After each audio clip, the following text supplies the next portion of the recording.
10টা বাজে, এখন ঝাঁট দেবো, গোলা দেওয়া হবে।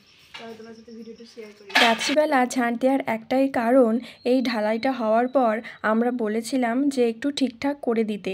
ঢালাইটা হওয়ার পর আমার ছোট্ট দেওরমশাই এর ওপর দিয়ে চলে গিয়েছিল। তো চলে যাওয়ার কারণে ঢালাইটা একটু কেমন গর্ত গর্ত, মানে পায়ের ছাপ পড়ে গিয়েছিল। তাই মেসোমশাইকে বলেছিলাম যে এটা ঠিক করে দিতে। এই ঢালাইটা করেছিল আমার মেজোমার শ্বশুরমশাই, যেহেতু রাজমিস্ত্রির কাজ করে। তো তারপরে যেহেতু রাত্রিবেলা ছিল, তাই বললো তাহলে রাত্রিবেলা কেউ চলাফেরা করবে না, তাহলে তুমি যদি ঝাঁট দিয়ে দাও তাহলে আমি গোলা দিয়ে দেবো। ওটা আমাকে ভালোবেসে ইয়ার্কি করেই বলেছে। তো তাই আমি আর মেসোমশাই দুজনে মিলে ঝাঁট দিচ্ছিলাম। প্রথম আমি ঝাঁট দিচ্ছিলাম, তো হচ্ছিল না, কি নাকি আরও ভালো করে দিতে হবে।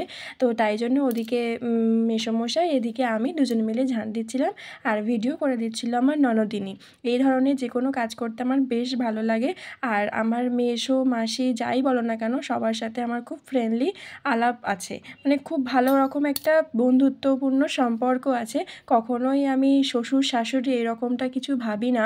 আর যারা বলো এরকম ভিডিও কেন করো, কেন ছাড়ো, আমার বেশ ভালো লাগে শেয়ার করতে। ভিডিওটা কেমন লাগলো বলো।